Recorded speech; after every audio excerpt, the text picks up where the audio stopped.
Күнүңүздөр менен урматтуу телекөрүүчүлөр жана радио угармандар. Бүгүнкү программабызда исламдагы медицина тууралуу сөз кылалы деп турабыз. Программаны мен Кулмахмат Абалбеков алып баруудамын. Студиянын меймандары менен тааныштырып кетсем, диний устаз Санжар Ташматов мырза катышып жатат. Жана ошондой эле медицина доктор Бапаев атындагы медициналык борбордун мүдүрү, саламаттык сактоонун мыктысы, терапевт, гирудотерапевт, лимфолог Гүлсана Жунусовна Бапаевна катышууда. Урматтуу студиянын меймандары, алтынан артык убактыңыздарды бөлүп атайын катышып берип жатканыңыздарга сиздерге ыраазычылык билдирем. Анда эмесе сөзүздү баштаардан мурда элибиздин ата бабалардын кээ бир сөздөрү ушунчалык таамай турмуштан алынып айтылган. Мен ошого көңүлүңүздөрдү буруп кетким келип турат. Ата бабаларыбыздан биринчи байлык ден соолук деген сөзү бул жок жерден айтылбаса керек. Чындыгында адам баласы бул жашоодо биринчи ден соолугу керектигин, чындык ооруган инсан дарылануу үчүн эч нерсени өзүнөн же жакын адамынан аябайт. Ошондой эле пайгамбарыбыз Мухаммад Мустафа саллаллаху алейхи вассаламдын айтканы бар экен: ооругандан мурда садака бергиле, оорубайсыңар. Ооруп калсаңар садака бергиле, айык кыла деген сөзүнү жалпы телекөрөрмандарга жана радио угармандарга эстерине салып кетмекчимин. Жана ошондой эле өзгөчө ушул Алла Таала адам баласын жараткан менен ошого кошумча адам баласынын ден соолугуна тиешелүү дагы кам көрүп кеткен десек болот да. Ана ушул багытта айта турган болсок, даарат маселесине токтолгум келип турат. Ушул исламдагы медицина тармагына токтолордон мурда чу дегенде эле баягы атка минерге деп айтсак деле болот. Ушул биринчи Алланын буйруган 5 парзынын бири болгон намазды баштаардан мурда бул даарат алуу менен башталат эмеспи? Ошондуктан даарат алууда бул суу менен башталат. Ошондуктан мен биринчи кезекте сиздерге ушундай бир суроо бергим келип турат. Сууга токтолуп кетсек, суунун адам баласына даарат алуудагы тийгизген таасири. Суунун даарат алганда муздак суу менен алуу керекпи же жылуу суу менен алуу керекпи? Же ошондой эле уйкудан турган учурда кайсы сууну пайдаланган ден соолукка пайдалуу дегенге биринчи көңүлүңүздөрдү буруп, ушуга бир өзүңүздөрдүн оюңуздарды бөлүшүп кетсеңиздер, диний аалым катары сиз айтып кетсеңиз, Санжар дамла. Бисмиллахиррахманиррахим. Жаратуучу Алла Таалага чексиз мактоолор болсун. Инсанды жаратканда ушундай чексиз устачылыкта жараткан Алла Таалага мактоо айтабыз эң биринчи. Анан сиз негизги маселелердин бирин айтып кеттиңиз. Бул даарат маселесинде пайгамбарыбыз 1445 жыл болуп калды. Мурун бизге айтып кеткен бир нече хадистер бар. Даарат боюнча айтылган хадистер бар. Ошондой эле Кур'ан-ы Керимде айтылган аяттар бар. Даарат алуу боюнча, дааратты кантип алыш керек, негизги парыздарды айтып кеткен. Неге дегенде даараттын исламдагы орду өтө чоң. Бир нече чоң нерселерге себеп боло турган нерсе. Эң биринчиси ушул биз Алла Таала менен байланыштагы эң биринчи шарттардын бири бул инсан өзү таза болгондугу. Таза болгондугу дегенде ошол гусул менен дааратта болуп намазга турганда ушул даарат менен туруш керек. Эң биринчиси демек исламдагы эң чоң орду Алла Таала менен байланыштагы эң биринчи шарттардын бири бул инсан өзү таза болуш керек. Дааратта болуш керек. Экинчиси Санжардан эми ушул жерден суу маселесине токтолуп кетсеңиздер. Биринчи сууга жооп берели, анан кийин. Суу маселесинде Алла Таала Кур'ан-ы Керимде айтып кеткен, ошол суудан бардык нерсени жараттык депчи. Ошондуктан пайгамбарыбыз ушул суунун өзүнчө мааниси болгондуктан ачуусу келген адамга пайгамбарыбыз ошол ачуусу келген адам даарат алсын. Ошондой эле ошо менен биргеликте кандай абалда болгон болсо ошол өзүнүн акыбалына өзгөртсүн деп айтып кеткен да. Анан илимий даражада медицина жагынан эжекебиз ошол суунун өзгөчөлүгүнү айтып кетсе болот. Ассаламу алейкум, урматтуу мусулман калкым, арыбаңыздар, мекендештер. Албетте суу бул өмүр деп айтабыз да бизчи. Себеби Кудай Таалам бизди жаратканда, мен азыр ушу келген адамдарга айтам да, Кудай Таалам бизди жаратканда бизге бир 4 тамыр берип койгон да. Бул артерия, вена, без, анан кийин нерв тамыр. Ушунун ичинен ушу артерия, вена жана без тамырлар булар суудан турат. Нерв, конечно, булар талчалар. А бул 3 артерия, вена жана без тамырлардын ичинде суу айланат. Суюктук айланат. Ушулардын ичинде айланган суюктуктун 90% бул суу болуп саналат. Ошон үчүн суу бул эң негизги адамдын ден соолугун таза алып жүрүүсүнө, анын оорубай калышына эң негизги бул суу болуп саналат экен. Демек биз ушул ичип жаткан суу болобу, даарат алып аткан суу болобу, демек биз сууга көбүрөөк көңүл бурушубуз керек экен. Ичип аткан суу дагы сөзсүз түрдө 37 градустан жогору болуш керек. Урматтуу алып баруучу айтты, кандай суу менен даарат алыш керек деп. Албетте, даарат алып атканда да 37 градустан жогору болсо жакшы. Эмне үчүн? Мунун мындай себеби бар. Биз 37 градус болгон болсок, сиз эшиктеги баклажканын ичиндеги суу 18 градус. Сиз ичериңиз менен ашказан жыйрылат. Ал деген ошол 37 градуска чейин жеткириш үчүн ошол ашказанда туруп турат, ал ысыш керек. Бул үчүн убакыт керек болуп калат. Демек сиз 37 градустан жогору сууну ичкен болсоңуз, ал тез организмге сиңип барат экен. Тери бул эң чоң орган болуп саналат организмдеги. Мына ушу териге дагы сиз муздак сууну берсеңиз, ал сразу сиңире албайт. Тери да сиңирет. Теринин астында келген абдан майда капилларлар дагы өзүнүн сууну сиңирет. Демек биз териге дагы 37 градустан жогорку сууну берген болсок, дене дүркүрөбөйт экен, жыйрылбайт экен. Эң сонун биринчиден териге жабышкан микробдорду жок кылып берет экен. Экинчиден сиңген суу дагы ошо жылуу болуп, таза болуп сиңиш керек экен. Эми албетте күн жеп туруп калган суу да болбойт. Бизде ошо отстоянный дейт да, туруп мындай бир күн турган суу болсо жакшы деген деп айтылат да. Себеби деген анын ичиндеги оор металлдар, анын ичиндеги микробдор мындай түйүнө түшсүн деген маанеда медицинадачы. Ошон үчүн мен эң жакшы айтар элем, эч кандай мисалы сизде шарт болбогон болсо, мисалы эми бардык жерде эле фильтр жок да, сизде шарт болбогон болсо, мына ошо сууну сиз кечинде 3 литрдик банкаларга, болгондо дагы шише банкаларга, баклажка эмес, шише банкаларга 3 литрдик сууга, банкага сууну алып туруп, ошо жака 10 тамчы же 1 чай кашык перексти куюп койсоңуз, бул эртең менен сиз үчүн ичкенге дагы, даарат алганга дагы эң таза суу болуп саналат. Перекс бул щелочь деп аталат. Бул перекс бар жерде ичинде микробдор өлүп калат. Алар түйүнө түшүп кетет. Демек биз ошо ичип аткан сууга жана даарат алып аткан сууга ушундай көбүрөөк көңүл бурушубуз керек экен. Эми ушул жерден Гүлсана Жунусовна, эмне себептен 37 градус? Бул 37 градус бул адамзаттын денесиндеги температура болуп эсептелип атат, туура? Албетте, мен ошон үчүн айтып атпаймынбы? Биздин денебиз 36-9га чейин норма. 37 бул чек болуп саналат. 37-1 да бул жогорку температура болуп калат. Биз үчүн да, мисалы 37-1 болсо дагы адам кыйналып, температура берип, чыйрыгып ушүйт, кыйналат да. Демек биз ичип аткан суу ошол 37ден жогору болуш керек экен. Ашказандын былжырлары 37ге чейин экен, эми 36-9 экен. Демек биз ошондой жылуу сууну берсек, ашказандын былжырында клеткалар тезирээк сиңирип алат экен. А муздакты айтпадымбы? Муздакты ал ысыганга чейин ашказан кармап туруш керек. Рахмат. Санжар Дамла, сиз токтолуп кетсеңиз. Эми ушул даараттагы мына суу маселесиге токтолдук. Эми чындыгында алганда мына дааратты ала баштаганда адам баласы бери жагы бир даарат алганда 19 жолу. Бир күндө 5 даарат ала турган болсок, 95 жолу денесини тазалап турат экен деп айтсак болот экен да. Негизи ушул даарат алганда мына бисмилла дегенде эле колдон баштап ушуларга токтоло кетсеңиз. Алла разы болсун. Эжеке айтканга дагы бул жерде жакшы нерсени токтоп кете турган жери бар экен. Эжеке айтпадыбы азыр муздак сууну ичкенге болбогондой эле ысык сууну ичкенге дагы болот да, өтө кайнак сууну да ичкенге болбойт. Ушул туурасында дагы пайгамбарыбыз кайтарган да. Өтө муздак ичкенден дагы, ошондой эле өтө ысык ичкенден дагы. Демек, пайгамбарыбыздын ушул айткан хадисинин илимий бүгүнкү күндөгү ачылышы бул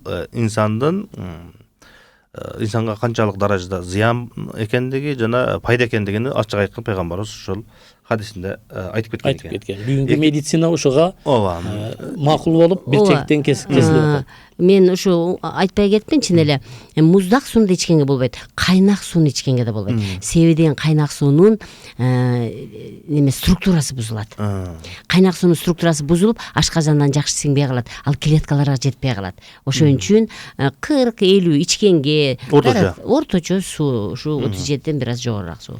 Андан кийинки дагы жакшы нерсени айтып кеттиңиз, жанагы күндө туруп калган суу боюнча дагы айтып кеттиңиз. Бул боюнча дагы балким буларга кийин дагы өзүнчө токтолобуз, бирок кыскача айтып кетейин. Ошол бул туурасында дагы пайгамбарыбыздын кайтарган хадиси бар да.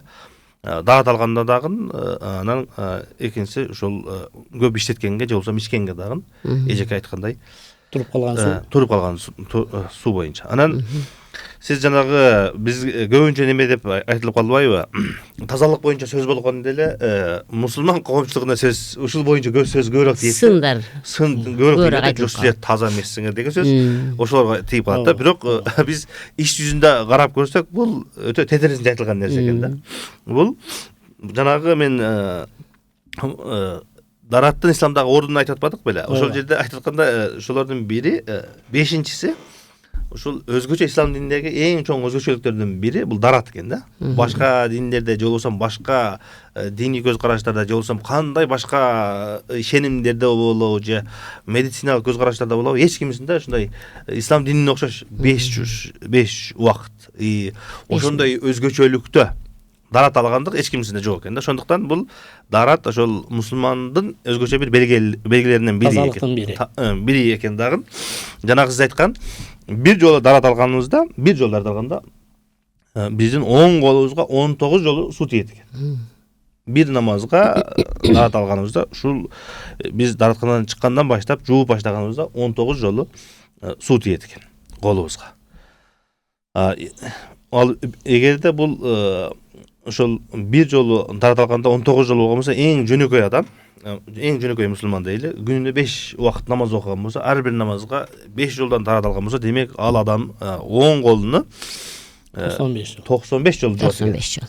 Ал жанагындай неме эмес. Бүгүнкү тилде айтканда өтө фанат же болсо негизи шариаттын термининде айтканда ал таква адам болуп же болсо намазга бекемирээк, башка сүннөт намаздага дагы бекемирээк болгон болсо, ал 6-7 жол дарат алып калат экен да. Тахажжудда. Тахажжудда окуп калды. Нафил намаздарды окуп калган болсо, анда ошол убактарда дарат алган болсо 7, 8, 10га чейин алган болсо, жанагы 19-ду ошого көбөйтүп кете берет экенбиз да. Демек жанагы бизге өзгөчө мусулманчылыкка, коомчулукка айтылган сөздүн туура эмес экендиги билинип турат да. Далил катары 95 жолу колун жууган адамда канчалык тазалык болот. Эжеке айтып кетпеди жанагы микробтордон тазаланыш боюнча. Анан эң биринчи баштаганыбызда сиз айткандай колдон баштайбыз биз. Жанагы даратканадагы ал жактагы адептерди, тартиптерди мен ойлойм эжеке менен кийинки эфирлерде дагы сүйлөшөбүз, бирок бүгүн жанагы дараттын андан кийинки катарларына кирип калгандыгы үчүн сиз колдон баштап калбадыкпы? Колду биринчи жууганыбызда эле биз колубузду билекке чейин жуабыз да. Ар бир намазда жанагындай айтканда бир жолдон тарат алган болсо, ар бир намазга 5 жол тарат алат экенбиз. Бул жөнөкөй эле неменин тазалыкта тартиби. Бул туурасында пайгамбарыбыз бир нече хадистерде айтып кеткен экен. Жанагы тамактан алдында колду жууганда дагы айтып кеткен экен өзүнчө. Жанагы дараттан сырткары бир дайыфыраак, алсызыраак хадисте болсо дагы тамактан астын тамактын берекеси дейт. Ошол тамактан астында кол жуугандык жана тамактан кийин кол жуугандык дейт. Элестетип коюңуз, сиз жанагы 5 жолуга эң жөнөкөй адам 3 жолу тамак жеген болсо, дагы 3 жолу колун жууп атат. 21 жол болот экен эгерде 3 жолу тамак жеген болсо. Ушундай болуп көбөйүп кете берет экен да. Эжеке ушул жерде эжеке толуктаса болот. Биздин колубузду жуугандагы медицина менен шариаттын экөө кандай бири-бирине ушундай байланышкан жери. Ушул жерде урматтуу мекендештер, баягы мен сууну айтып кеттим эле, сиздер ошону билип калыш үчүн айтып коеюн. Мен 3 литр сууга перекс куюп коелу дедим го, ошол суунун бетин жаап коюшуңуздар керек. Сөзсүз түрдө бир пахта материал менен 3 литр суунун бетин жаап коюш керек. Эми албетте бул жерде сиз ошол айтып кеткен суунун касиети бул мындай да, чындыгында бул илгери эле бизде бир профессор айтып калат да, медицина бул динден алынган депчи. Буга мен мына ушул системага өткөндөн бери, албетте мен азыр 36 жыл болду врач болгонума, бирок ушунун 26 жылы мен да дары менен даралагам. Бирок 10 жылдан бери мен ушул дин жагынан көбүрөөк билим, мындай көрүп угуп, ушул медицина бул динден келгенине мен таң калдым да. аябай мурун эми бизди билген эмеспиз да, бизди анда окуткан эмес да.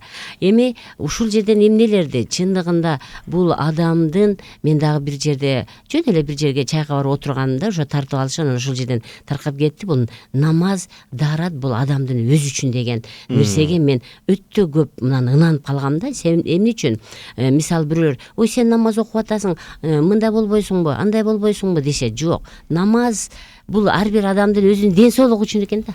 Анан ошо намаздын ичиндеги даарат дагы бул албетте өзүнүн ден соолугу. Демек, даарат алып аткан суу жөнүндө айттык. Эми караңыздар. Эмне үчүн колдон баштап атабыз? Эми себеби деген биздин денебиздин көбү бул ачык жер, бул колда. Ошон үчүн биз биринчи колдогу микроорганизмдерди өлтүрүшүбүз керек. Эми ошону менен өлтүрүү менен бир эле сен мына териңе жабышып калган абада деген канча микробтор жүрөт, вирустар жүрөт. Мисалы туберкулез болобу, грипп болобу, башка оорулар бүт абада микроорганизмдер жашап, бизге киргенге аракет кылат. Ошон үчүн дагы мына ушу колубуз ачык жүргөн үчүн колубуз жана бетибиз, ооз, көзүбүзгө көбүрөөк булар жабышат да.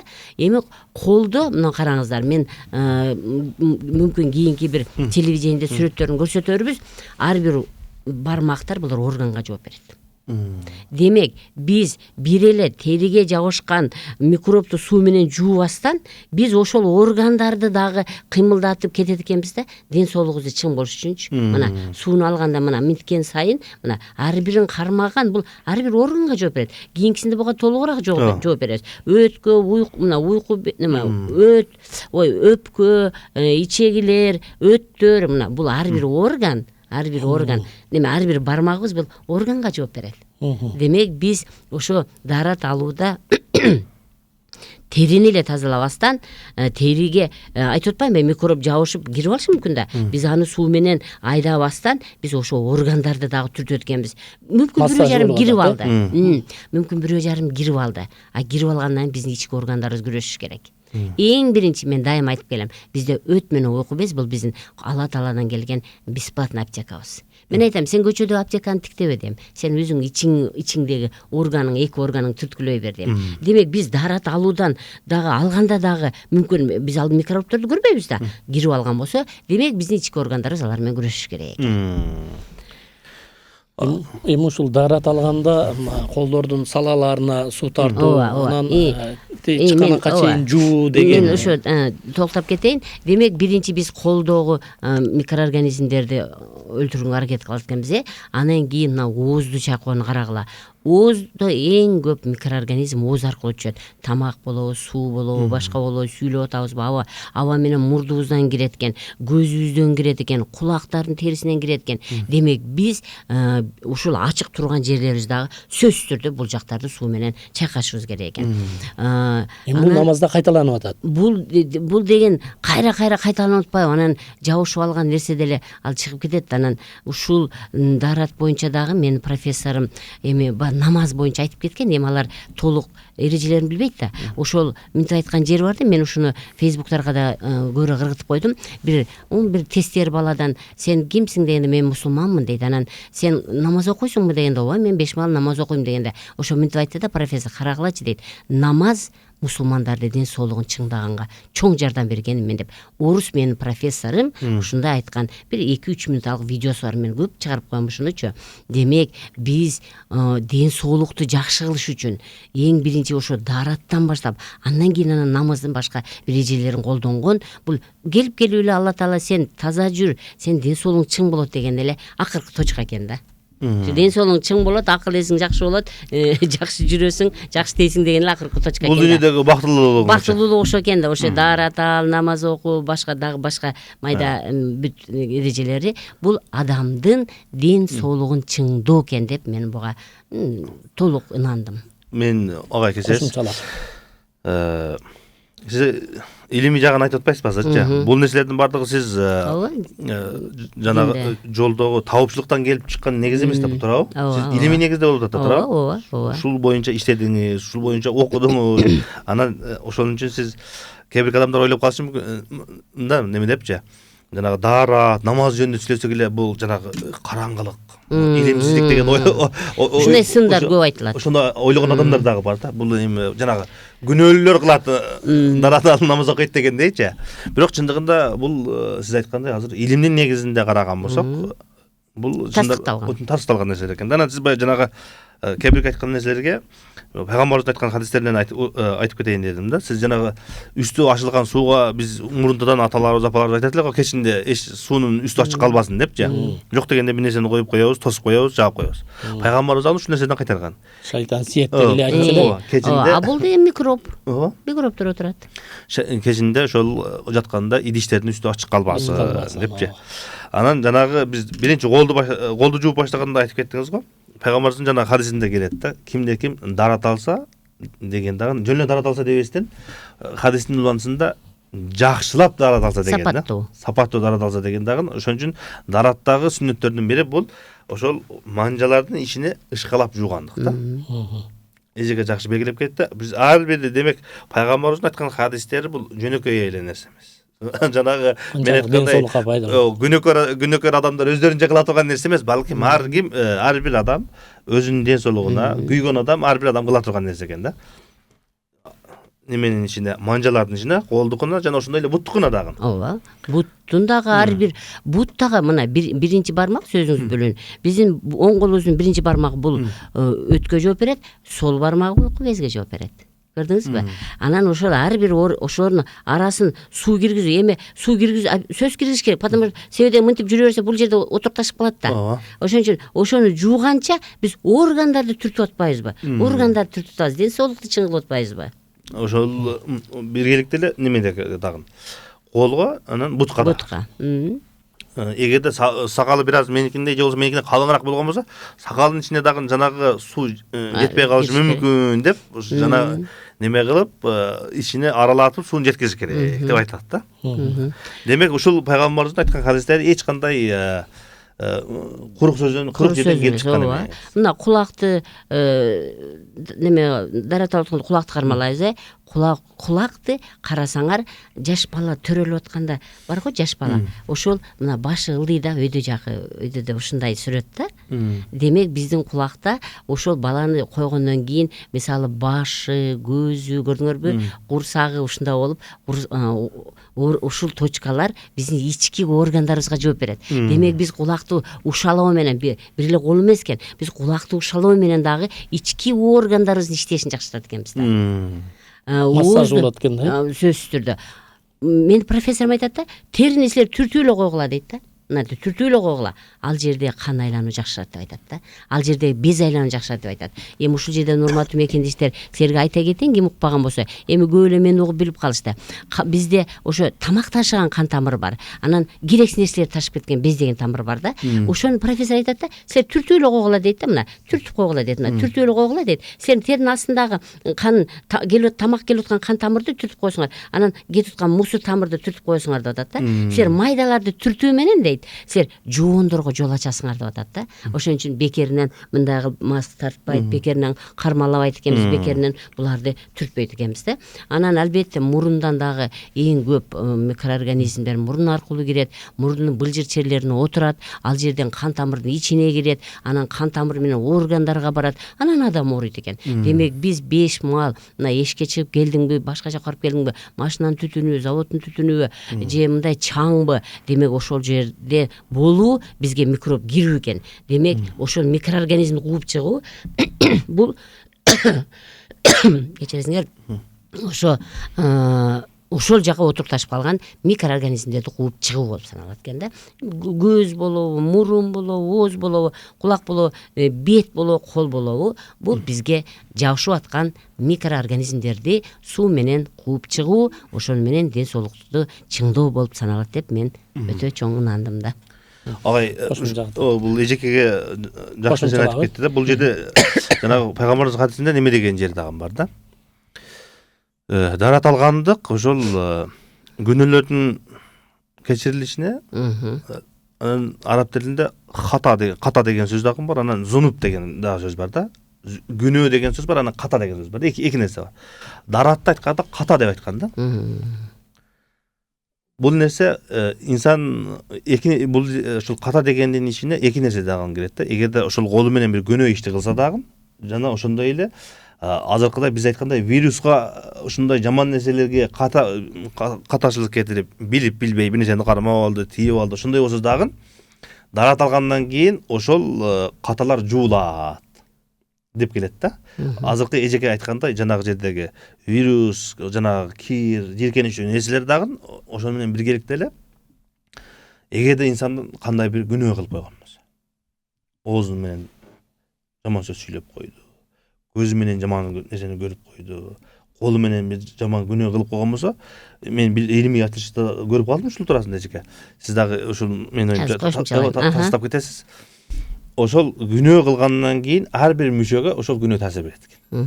Жанагы пайгамбарыбыздын хадисинде бар эмеспи? Жүрөк караят депчи.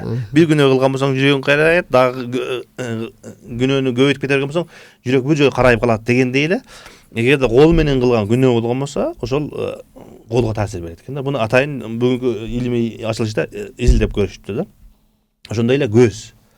Анан ушул сиз айткан нерсени пайгамбарыбыз хадисинде тасдиктап айтып кеткен экен. Кимде ким дарат алган болсо, ошол дарат анын каталарыны жанагы ошондой эле күнөөлөрүнү тазалаганга себеп болот. Мен ушул боюнча көбүрөөк ушу 10 жылдан бери ойлонуп мен ушул немеге келдим да. Биринчиси албетте сиз айткандай биздин колубузга жуккан микроорганизмдерди биз дарат менен сырт менен жууп салуу бул биринчиси. Экинчиси билесизби эмне деген мага ой келди. Бизди Кудай Таалам бизге акыл эс берген да, мээ берген. Ошол мээ биздин бардыгыбызды башкарып турат да. Анан экинчи мээ бул өт менен уйку без болуп саналат да. Сиз мисалы бир адам сиз айткандай оозу менен жаман сөз айттыбы, же бирөөнү катуу уруштубу, же бир жаман окуяны көрүп калдыбы, же дагы бирөөгө кандай бир башка жамандык кылдыбы, ошондо баягы мээ чочуп калат. Чочуп калганда өт менен уйку без иштебей калат. Өт менен уйку без иштебей калгандан кийин ал адам ооруга чалдыгат. Демек, сиз күнөө кылдыңызбы? Сиз биринчи мээни тынч коюңуз, анан кийин ошо даратты ала бериңиз да, намазды кыла бериңиз. Себеби деген биз ички органдарды, өт менен уйку безди биринчи ушу түртө баштайбыз да. Түртүп, мына токтоп калган нерсени иштетебиз. Мына рефлекторный действие деп коет да. Сиз мына ушуну кармоо менен биз нерв ошол жака чуркап барат. Мисалы, биз куймулчакка сүлүк коюу менен мээдеги бүт нерсени өзгөртөт да. Ошол сыяктуу биз колубуз менен түртүү, колубуз менен ар бир органды түртүү сиз кылган күнөөңүздү кечиргенге жардам берет деген сөз. Ошо органыңыз жакшы иштеп, сиз оорубайсыз деп берген экен деп ойлойм да. Жанагы күнөө кылгандагы стресске түшүп калган жерден чыгат экен да. Мен ушул нерсеге таң калдым да. Демек, биз ар бир адам күнөө кылдыбы, капа болуп калдыбы, башка болдубу, чын эле 5 мал суу дарат алып туруп эле 5 мал органдарың түртө берсең, сен баягы стресске түшүп калган ички органдар сөзсүз түрдө минтип сокращение деп коет, спазм деп коет, жыйрылып калат да. Ошону жазабыз да. Жазуу менен сен күнөөңү өзүң жоёсуң деген маанеге алып келет экен деп калдым да. Ана Санжар дамла сөзүнүн башында айтпадыбы? Эгерде ачууң келсе, дарат ал деп айткан пайгамбарыбыз депчи. Мына ушул жыйынтык келип чыгып атат да. Органдарды жазуу деген сөз. Жыйрылып калган органдарды жазуу, мына кармалоо, денени кармалоо менен айтып атпаймынбы? Профессорум айтат, ама сен түртүү эле кой деп атат да. Кан, нерв ошол органга жүгүрүп жетип барат деп атат. Себеби биз төрөлүп атканда биздин кээ бир органдар бири-бири менен байланышкан да. Мисалы, көз бул бөйрөк менен байланышкан. Демек, биз курсагыбыз, сиз кыжаат болдуңузбу, күнөө кылдыңызбы, сиз ошо даратты алыңыз, намаз окуңуз. Намаз окуганда сиз эңкейсиз да. Эңкейгенде адам өттү түртөт, ичегини түртөт, ичеги барып туруп бөйрөктү түртөт, бөйрөк барып туруп көздү түртөт. Мына ошентип бири-бирине органдар жардам берип, ошол ооруга жетпей каласыз, күнөөлөрүңүз кечирилет деген окшойт деп калдым да. Агай, ооба. Ушул жерде дагы токтоп кете турган нерсечи, жанагы Биз эң биринчи эле дагы эле биз немеден чыга элекпиз негизи колдучу Колду тазалоодон чыга албай атабыз. бул жак өзү негизи мен жанагы илимий ачылыштарды көрсөм таң калып калдым да, өтө чоң экен да. Мисалы үчүн эң эле жөнөкөй биздин статистика боюнча жылына 3 миллион адам өлөт экен. Дүйнө боюнча 3 миллион адам өлөткөн. Ушул колду бетти өзүнө антисанитария зарыл болгон нерселерди кылбагандыктан ушул 3 миллион өлөт экен. Көпчүлүгү жаш балдар экен десеңиз. Эми ушул нерсени пайгамбарыбызда ислам дининде эң жөнөкөй жол менен эле чечип койгон экен да. Карасаңыз азыр элестетиң, дүйнө жүзүндөгү 3 миллион адамды өлүмдөн сактап калыш үчүн канча акча кетет? Канча түйшүк, канча адамга түшүнүк бериш керек туурабы? Бирок биз эң эле жөнөкөй болгон исламдагы ушул адептерди, кээ бир сүннөттөрдү аткарсак эле ушул нерседен кутулганга себеп болот экенбиз да. Бул динде айтылат экен, мисалы кыздар 9 жаштан, эркек балдар 12 жаштан. Вообще адам төрөлгөндөн кийин 3 жашка чейин эненин иммунитети менен жашайт. Анан ошол 3 жаштан 6 жашка чейин, 9 жашка чейин, демек 6 жыл организм өзү көнө баштайт. Бул дүйнөгө, биздин жалган дүйнөгө көнө баштайт. Демек, сонун тамакты сиңириш керек, таза абаны алып, кереги жогун жок кылып, демек ушунда дагы ошол убакыт берилиптир да, организм өзү биринчи күрөшүп иштеп баштасын, анан кийин сен уже жардам бер, дарат ал, намаз оку деп жардам бер деген. Жоопкерчилик ошондо жүктөлүп атат. Ошондо жүктөлүп атат. Кыз баланыкы эртерээк, баланыкы бир аз кечирээк. Ооба, себеби эми жыныс жактан. Ооба, Алла Тааланын ушундай өзгөчө жараткандыгы. Карасаңыз, ошол убакта инсан өзү менен өзү болуп баштаганда, ооба. жоопкерчилик жүктөлгөндө, сиз деле мисалы эртең менен, сиз деле мисалы эртең менен 10 километрге чуркап барып келе албайсыз да. Биринчи 2 километрге чуркайсыз, анан кийин ошондой кылып Кудай Таалам деле ошо 3 жаштан 9 жашка чейин организмди өзүн күрөштүргөнгө, күчөгө, эме ошо күрөшкөнгө, ошого күрөнгөнгө бериптир. Андан кийин сен жардам бер дептир да. Жардам берди. Ал нерсе адамга Алла Тааланын парыз болгон намазы парыз болгондон кийин ал өзү ушул, демек бул жанагы дагы эле баягы жерге келип токтолобуз да. Илимсиздиктен эмес, балким бул илимдин үстүнө курулган нерсе экен да, карасаңыз. Неменин табияттын. Ислам дини бул табияттын дини деп айтылат да.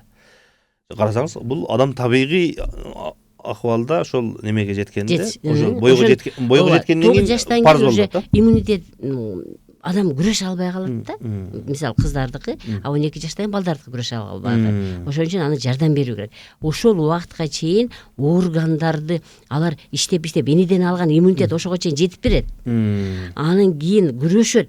Анан уже биз уже жардам беришибиз керек экен да өзүбүзгө. Бул бир эле руханий жактан эмес, ошол инсандын ден соолуктун чың болушу үчүн дагы чоң салым экен. Биз жанагы голду айтканыбызда биз дагы бир нерсени белгилеп кетпеппиз. Жанагы 3 жолу жуулсун деген жер дагы бар да, сүннөткө ылайык жууганыбызда 3 жолу жуулсун депчи. Аз дегенде. Ооба. Ошого дагы токтолуп кетсеңиз, 3 жолу жууганда жанагы бир эле сууну тийгизип коюп эле эмес бул жерде. Ооба. Эми бул мындай логически ойлонуп көрө турган болсок, мисалы биз деле тряпка менен могу жерде бир сүрсөк, чала сүрүлөт да. 2 сүрүсөң орто, анан 3-сүнөн кийин бул жер тазаланат да. Ошо сыяктуу эле бул жабышкан нерсени кетириш үчүн, албетте, 3 жол андан да көп деп айтылган болуш керек. Менимче, ошол жерде сууну агызыш үчүн, ошо жердеги жабышкан нерсени кетириш үчүн. Анан бир эле жолу түртүп койсоң да орган жакшы болбойт да, сен 2-3 жолу түртүп кой деп атат. Көрдүңүзбү? 2-3 жолу түртүп кой деп атат. Ишкалап, ошо органдарды, нервтерди ойготуп, кан тамырларды жакшы кыл деп атпайбы. Анан эми албетте сиз айткандай биз колдон эле чыкпай атабыз. Эми оозду чайкагандыгыбыз бар, 3 жол чайкагандык. 3 жол чайкаган бар, мурунду 3 жол чайкагандык бар. Кулактарды суу менен. Эменикин байкабайт. Мен өзүм да канча байкабайт келем десеңиз, көздүгүнчө. Жанагы илимий ачылыштарда ошону көрүп таң калып калдым. Ошону айтсаңыз, көзгө кандай пайдасы бар? Биз 5 күндүккө 5 маал сиз көзүңүздү, бетиңизди жууганда көзүңүздү жууганыңызды. Биринчиден, мына кирпиктин арасына, мисалы бир профессор айтат да, силер дейт, кирпигиңерди алып туруп карасаңар дейт, микроскоптон дейт, кирпиктин арасында көп микробтор жабышып турат дейт да. Мына ошо сиз баягы сакалды мындай түрткөндө, демек кирпиктин арасындагы микробторду кетириш үчүн да жууш керек экен. Анан көз көбүнчө бул бөйрөккө жооп берет. Демек бөйрөк бул биздеги керексиз нерсени алып чыгаруучу орган болуп саналат. Бүт биздеги пайда болгон керексиз экинчи вторичный моча деп коет, ошо товарска барып. Демек биздеги нерсени кетириш үчүн биз бөйрөккө кантип жетебиз? Биз ага жете албайбыз да. Ага ичүүдөн ал специалист гана жетип берет. Адам өзү жете албайт да. Ошон үчүн сиз көздү түртүү менен, көздүн рефлекси менен сиз бөйрөккө жардам берип атасыз. Чыгарып кетүү системасына. Бир эле жанагы бир эле немеден вирустан, кирнеселерден арылуу, тазалануу эмес. Эмес, организмдеги бөйрөккө келген ошо сийдикти сыртка чыгаруу үчүн бөйрөктү ойготуу, бөйрөктү иштетүү. Бул көз, почки, глаза это почки дейт. Агулов Александр Тимофеевич, мен көбүнчө айтып кетем да, урматтуу кыргыздар. Бир эле кыргыздар эмес, урматтуу бизди түшүнгөн калкыбыз. Силер Агулов Александр Тимофеевичти ачсаңыздар, ушул боюнча көп нерсени айткан да. Ошо ар бир дараттын ар бир немеси бул органдарды жазып койгон да. Анан ошол айтат, көз бул неме дейт, бөйрөк дейт. Анан кулак дагы бул бөйрөк да. Себеби адам жарылып атканда экөө бир немеден кетет да. Бир клеткадан пайда болот. Көз, кулак, бөйрөк бир неме клеткадан пайда болот да. Ошон үчүн булар бири-бирине байланышкан. Ошон үчүн сыртыбызга коюп туруп айталам. Сен түртө бер, ичиңде органыңа жардам бересиң. Сен түртө бер, ичиңде 5 жолу күндүгө. Түртө бер, сен органдарыңа жакшы жардам бересиң деп. Албетте, мага көп айтат, эже мен намаз окуп калгандан кийин оорум азайды дешет да. Демек биз ички бул деген дин соолук экен да. Ой, сен мусулмансың, сен намаз окуп атасың, же сен дарат аласың. Жок, андай эмес. Урматтуу адамзат. Мен ушул жерден айтып кетет элем, медик катары. Дин соолукту жакшы кылыш үчүн эле берген экен бул нерсечи. Дин соолук, мына айтат го, намазың өзүң үчүн, даратың. Сен өзүңдүн дин соолугуң үчүн жасап атасың. Сен дарат алсаң, сен апаң жакшы болуп калган жок да. Или сен эми бул балаң жакшы болуп калган жери. Эми албетте ниет кылып ошо намазда отуруп Кудайдан сурануу бул дагы ал берет суранганыбыз, бирок сен өзүңдүн ден соолугуңду жакшы кылыш бул өзүңдүн колуңда деген сөз да. Агай эжеге айтып кетпеди азыр, биз тазалык боюнча айтып атпайбызбы? Дарат, суу менен элечи. Бул жерде эжеге айткандай ниеттин дагы орду чоң экен да. Абдан чоң. Эгерде бир адам келип, жөнөкөй эле адам келип, ниетсиз эле же болбосо ыймансыз эле тарат алган болсо, ал адамга немеси таасири анчалык болбойт экен. Ал эми жүрөктөн берилип, ыймандын негизинде. Азыркы эжеке айткандай, илимдин негизинде кылган менен жөнөкөй эле кылган адамдын экөөнүн айырмасы бар экен да. Ушул жерде мен сизге толуктуу айтып кетейинби? Ме эч качан токтобойт да. Ме дайым өт иште, боор иште, сөөктөр кыймылда, мына баардыгын неме кылып турат да. Тапшырма берип турат. Мени качан биз эс алдырабыз? Ме эң күчтүү адамдар 3 минутага чейин эч бир ойлонбогон адамдардын мээси эс алганда гана органдар бары жакшы иштейт. Андай кылыш кыйын. 10 секундка зорго гана сиз даже 1 секундка сиз ойлоно албай турбайсыз, сөз башка ойлонуп. Бирезе кетип калат оюң. Анан ошон үчүн бул намазда оюңду бир жерге кой деген сөз, мына мээңди тазала деген сөз да. Сени биздин мээбиз канча таза болсо, ошончо бардык органдар жакшы иштеп берет экен. Мен буга да ушуну ынандым. Демек, мына мисалы йогалар, дагы башкалар бар го, мындай отурушуп, анан мынтип от тиктеп тургандар, же дагы бир нерсе кылган. Булардын эмне пайдасы болуп атат? Мени эс алдыруу болуп атат. Мени эс алдыруу менен биз органдарды жакшы иштегенге жардам берип атабыз. Албетте ооруган адам ошол ойду токтотуу бул ушул эң эле кыйынмын дегени, дүйнө жүзүнүн эң кыйынмын деген 3 минутага чейин ойнала, бирок анда адамдар өтө аз. 10 секундага, 5 секундага, 30 секундага араң зорго мени иштете албай коюшат экен да. Мени иштетпей уктатып, мындай бизче мындай бир грубо айтканда, мени уктатып коюу, перезагрузка кылуу бул органдардын жакшы иштешине алып келет экен да. Ошон үчүн дагы сен перезагрузка кыла албайсың, жок дегенде сен оюң бир эле жерге койчу деп туруп, менимче ушу намазды берип койгон болуш керек да. Анан кээ биркилер айтат, ой силер арабча эле түшүнбөй эле айта бересиңер дейт. Албетте, ошо мен өзүмчө түшүндүм да, арабчаны мен мисалы көп деле түшүнбөйм, бирок жаттап алгам. Бирок ошону айтканда оюң бир эле жерге, бир гана Кудай Таалага кетип атат. Мамиле кылып атканын, сүйлөшүп атканын билесиң. Анан кийин ошонун Кудай анан берет экен да, барычы тилегиң деле, ден соолугуң чындыгын деле. Урматтуу студент меймандар, мындай да, ушул баягы дарат колдон чыкпай атабыз деп атпайбызбы, Ооба. аябай чоң темада чынын алгандачы. Анан ушул жерде дараталганда ушул мына колдун чыканагына чейин жуугандагын сөзсүз айтылган да. Ооба, парыздардан. Бир парыз катары Дараттын айтылган. парыздарынан, ооба. Ооба. Анан ушул чыканакка чейин тартылганда же ушундай кол менен сүрүлгөндөгү бир маани берип кетсеңиздер. Мен муну ушул натуралдык менен дарылагандан кийин мен эмнени түшүндүм. Бизде деген мен азыр башында айтып кеттим. Тамак ташыган артерия, кереги жок нерсени ташыган вена, еще дагы эң чоң ролду ойногон канализация. Бул чындыгында канализация деп эле койсок болот, без тамырлар. Албетте без тамырлар бизде микробдорду өлтүргүч лимфоцит дегендерди чыгарып берет, бирок 80% бул канализациянын ролун аткарат да. Мен ушул эмнени түшүндүм, бул мына бизге тамак кетет бутубуздун учуна. Бизге тамак кызыл кан тамырынын колдун учуна келди. Бирок лимфа без келип атканда ал мына көрдүңүзбү? Ылдый турат да. Көтөрүлүш кыйын болуп калат экен да. Буттун учундагы канализацияны жогоруга муну билиш үчүн силер урматтуу мекендештер биздеги канализация каяка келип куярын түшүнгүлө да. Анан ошон үчүн эмне үчүн бuyerге чейин алабыз, эмне үчүн Кызыл Ашка чейин сууну алабыз деп түшүнөсүңөр.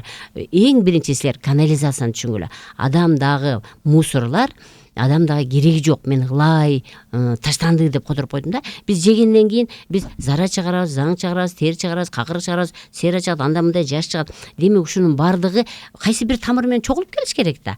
Жолу бар. Келиш керек, жолу бар да. Ал жол бул без жолдору. Эми караңыз, кызыл кан тамыр шуулдаган боюнча кетет. Себеби деген жүрөк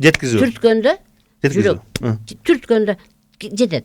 Кайра келип атканда ал без тамырлардын эчтекеси жок. Ал бечаралар булчуң менен гана өйдө көтөрүлөт. Булчуң жыйрылат, өйдө көтөрүлөт. Булчуң жыйрылат, өйдө көтөрүлөт. Булчуң жыйрылат, өйдө көтөрүлөт. Демек биз караңыз, эмне үчүн бергичени алып атабыз? Демек биз караңызчы, көп нерсе бар экен да. Мусорду өлтүрүп атабыз, органдарды түртүп атабыз. Эми кийинкиси биз ошо канализацияга жардам берет экенбиз медицинада. Караңыз, биз минткүү менен мына биз бергичен көтөрүп койдук. Бул бияка өзү оңоюраак келет. Демек колду биздин көтөргөнүбүз дагы өзүнчө. Сөзсүз түрдө мына биз бергичен жардам берип койдук биздин канализацияга, лимфага. А лимфа өзү бияка кетөөр. Эми караңыздар, Жарына келип атпайбы, жарыбына. Ар бир адам эстеп калсын, биздин канализация кандай келет экен. Бутубуздун учунан келип туруп акыреке куят. Колубуздун учунан бүт канализационный трубалар келип бияка куюлат. Өпкө жүрөктөгө келип бияка куюлат. Кандын системасы. Ошо бездин системасы. Анан бул баары келип жерге куюлат. Мына ушу жерге куюлат, көрдүңөрбү? Демек ушу жерге келиш үчүн бутуңуздун учундагы кантип келет? Ал үчүн сиз биринчиден ошо ар бир органды түртүп ошолордогу бездерди да келишинче жардам берип атасыз. Экинчиден сиз булчуңду кысып коюу менен мындай келип туруп мынтип коюп. Буту жууп атканда жуабыз да, мындай кылабыз. Аркасын таманын кыздашыктын аркасын жуабыз. Жанагы кол тийбей калган жердичи. Ошону менен биз бездерди түртөбүз. А колду мына берге чейин кыласызбы? Демек биз булчуңдарды түртүү менен биз без жолдорун бияка алып келишине жардам беребиз. Бул жака. Анан эми бул жерде албетте сөз түрдө мындай жасоо, мындай кылып жасоо, масты, ошону жасоо, бул деген дагы эң сонун бул бүт органдарды башкарган нерв тамырлар без моюндан өтөт. Демек жүрөктөн чыккан жоон кан тамыр ушул жерге мына башка кетет деп атпаймынбы? Бияка кетет тамак кызыл кан тамыр. А бездер кайра эле келип атат. Демек биз ушул жерден өтүп аткан кан тамырбы, без тамырбы, көк кан тамырбы, ушул мыногу моюнду алып туруп ошо орто ченин ала турган болсок, ушул жерден үчкө бөлүнүп кетет. Биз ушуну мындай кылып түртүп атабыз, көрдүңүздөрбү? Биз моюндан ошо жерде, ошо үчкө бөлүнгөн, тамырлашкан, кызыл кан тамыр, тамак ташыган, урматтуу мекендештер, тамак ташыган кан тамыр келет дагы моюнубуздун орто ченинен жакка, кулакка, мээге кеткен жерди биз 3 тамырлашкан жерди, ошо жерди мындай түртүп кетип атабыз. Ойготуп атабыз. Анан өйдөдөн келгендерди дагы кысып койсок, бул кысылып калган без тамырлар кой бергенде шар деп ылдыйга жакшы агып түшөт. Суу менен. Колду суулап турат. Суу менен дагы анан колдун дагы напряжениясы, күчү жардам берет. Бул ар бир дараттын ар бир кыймыл аракети бул биздеги ошо күнөөңү кечиресиңби, органың жакшы кыласыңбы, микроб киргизбейсиңби, ушунун баарына жооп берет. Мен азыр дагы өзгөчө байкап калдым да, агай. биз дараттын ар бир кыймыл аракетине өзгөчө көңүл бурушубуз керек. Биздер сөзсүз. Азыр мисалы үчүн немеге бар, даратканага барган болсок, жанагы краниктер пайда болуп калбадыбы азырчы?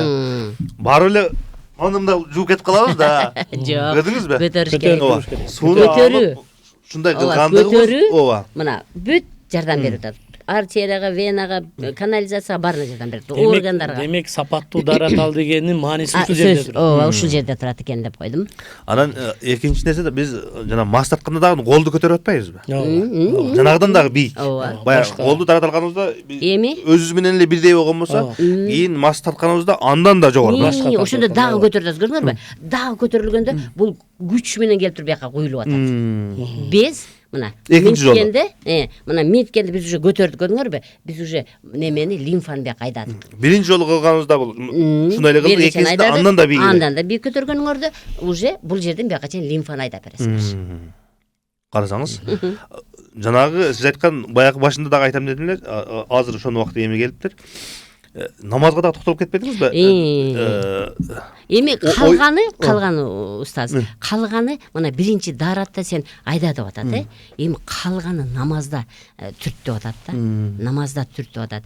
Эңкейгениң, Саждага баргандыгың. Саждага барганың, мына берге коюу, карагыла. Берге коюу, мисалы бизде аялдар берге коюу, демек аялдар өзүнчө, эркектер өзүнчө койсуңар. Бизде көкүрөк болгон үчүн биз ушул жердеги безге жардам беребиз. А силер курсакта эң чоң эки буттан келип аткан без тамыр бар, аны хил деген ачкан. Хилиозная цистерна деп коет. Хилдин бочкасы деген сөз. Эки без келип туруп, ашказандын аркасынан мында бочкага мусор чогулат, анан өйдөгө кетет да. Ошондо биз могу жерди түртүү менен биз ага бияка кирип канализациянын коюусуна жардам беребиз.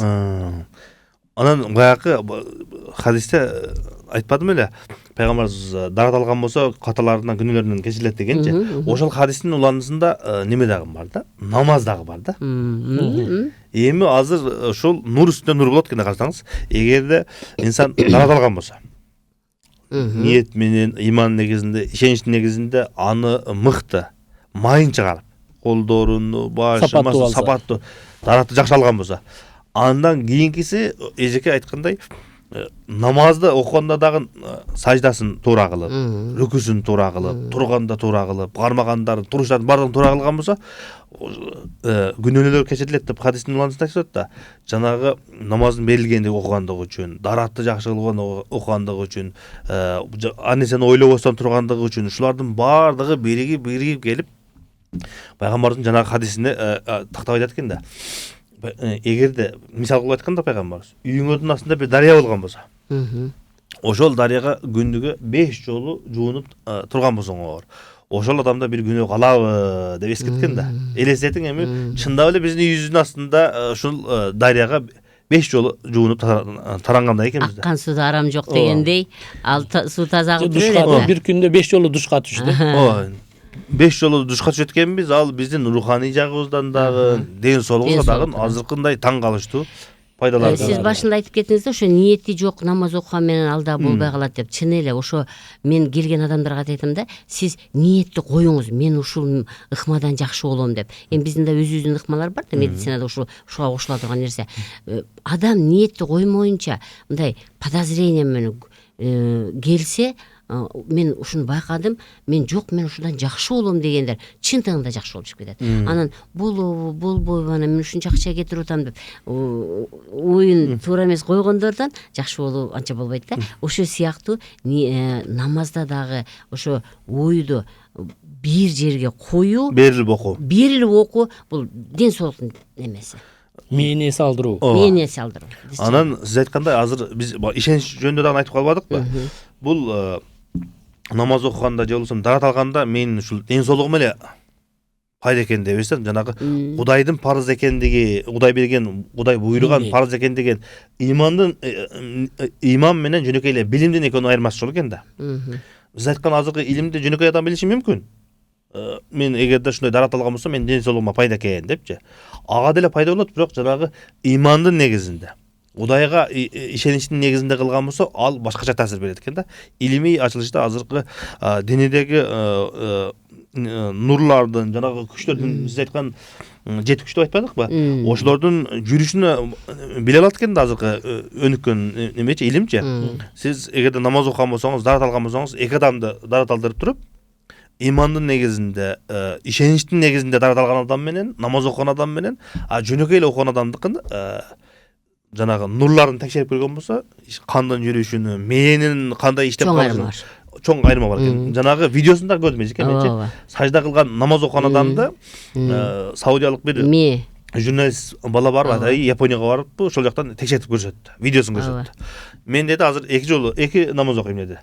Биринчисинде биз айткандай, Алла Таалам өзү кечирсин, биз окугандай намаз окуду. Тез окуйбуз го биз. Тез намаз тез окуду. Тез окуу менен биз мени эс алдырбайбыз да. Тез окуду дагы көңүл бурбай окуду. Анан экинчисинде көңүл буруп окуду.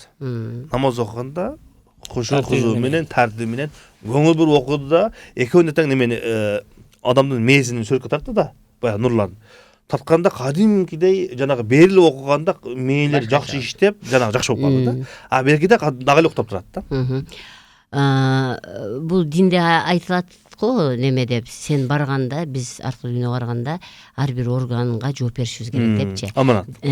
Демек биз ошол ар бир органды сен ушул дүйнөдө таза карма деп, бизге ошол ар бир органды таза кармаш үчүн бериптир да. Колдонууга себептерин берген. Себептерин бериптир да. Биз ошол себептерин жасабастан анан ооруй берет экенбиз да. Кыянат кылган болот экен. Биз эмне үчүн адам ооруйт? Мен ойлойм, адам только бир гана өзүн оорутуп алат. Биринчиден дайыма жаман ойлор менен, мен профессорум айтат да, зависть дейт, гнев дейт, көрө албастык, капа болуу, кыжалатчылык, бир болбогон нерсеге эле кыжалат болуу, бул биринчи биздин мээбизди чоң проблемага салып коет. Анан бул кантип бул органдар жакшы кылып берсин. Ушуга дагы бир мисалы, жаш балага азыр телефонду берип коюп тамак жедирет азыр. Жок, бул туура эмес. Билесиздер, менимче мен кысырма катар айтып кетейин. Мен бир эле нерсени ойлонуп, бир эле нерсени башкарып туруш керек да.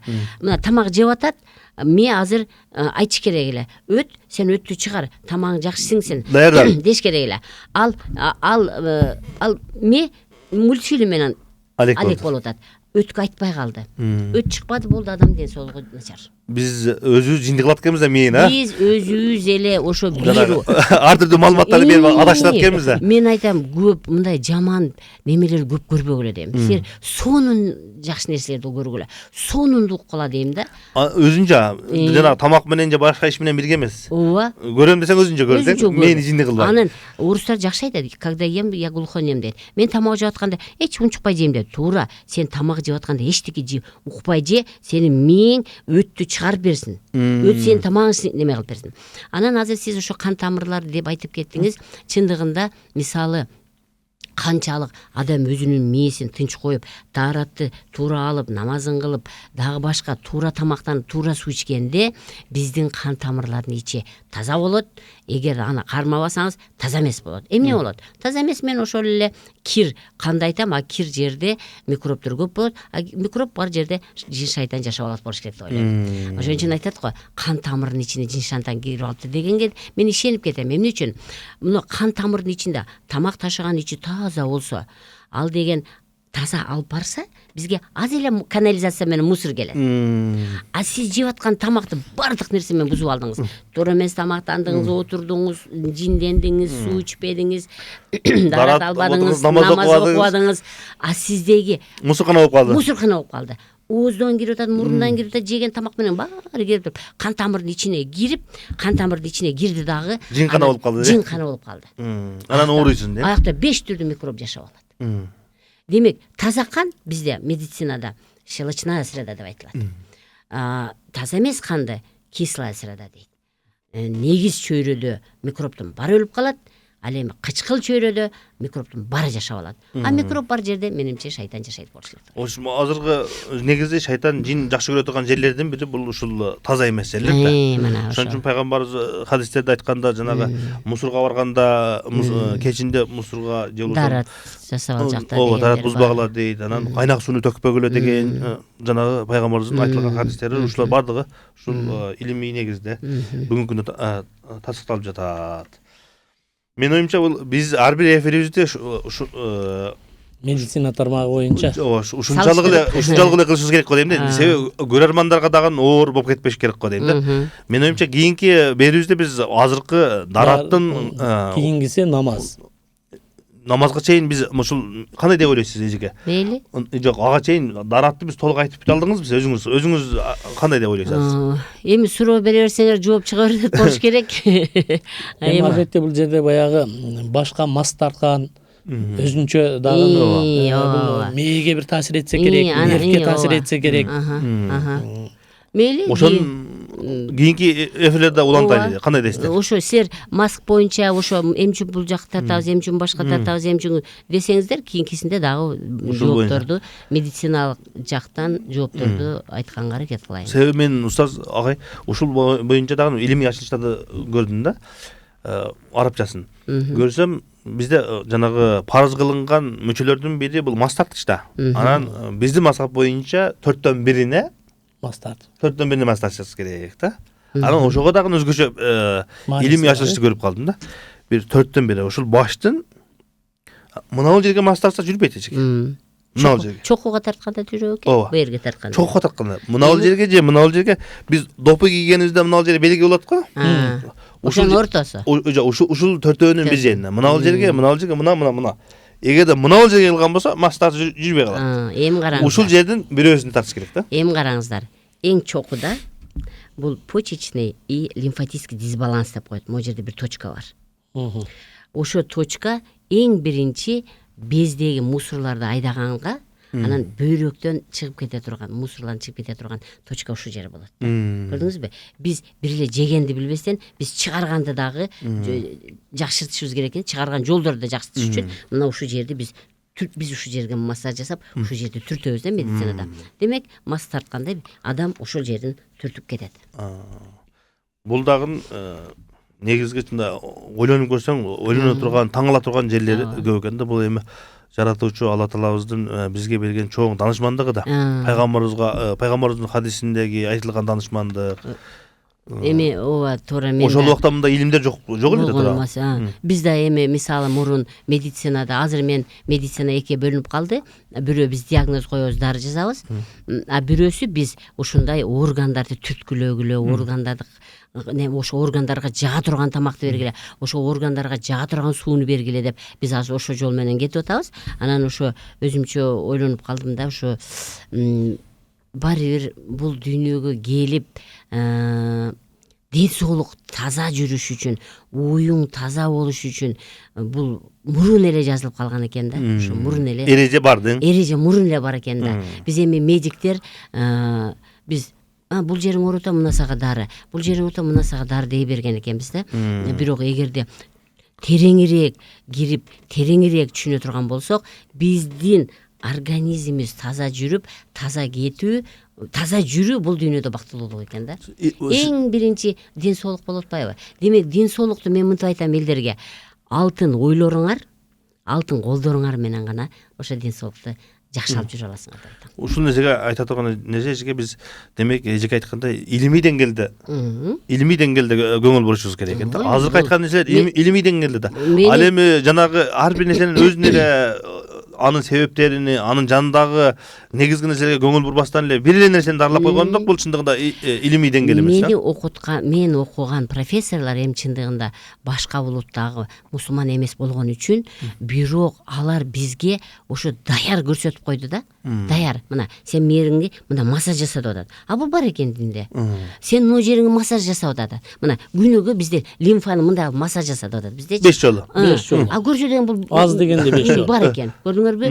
Эми булар мусулман болбогон үчүн мүмкүн ошон үчүн булар толук айта албай атат болуш керек да. Эми сөз барды орус профессорлорум да. Бирок ошон үчүн ошо Ольга Ивановна Шишова ушул жерде аябай көп акцент берип кетти да. Анан туруп турчу. Агайым мынтип атат, эжекем мынтип атат. Көрсө деген бул деген мурун эле бар турбайбы? Бул деген мынандай болуп турбайбы деп мен азыр өзүм кыргызча анализ кылып аткан мезгилим да. Чоң рахмат сиздерге, урматтуу студиянын меймандары, урматтуу телекөрүүчүлөр жана радио кармандар. Бүгүн биздин студиябыздын меймандары устаз Санжар Ажы Ташматов жана ошондой эле Бапанов атындагы, Бапаев атындагы медициналык борбордун мүдүрү, терапевт гирудотерапевт, лимфолог Гүлсана Жунусовна Бапаева катышты. Урматтуу студиянын меймандары, атайын убактыңыздарды бөлүп келип, кызыктуу маек куруп бергениңиздер үчүн сиздерге терең ыраазычылык билдирем. Ушуну менен бүгүнкү программаны жыйынтыктайбыз. Саламатта болуңуздар.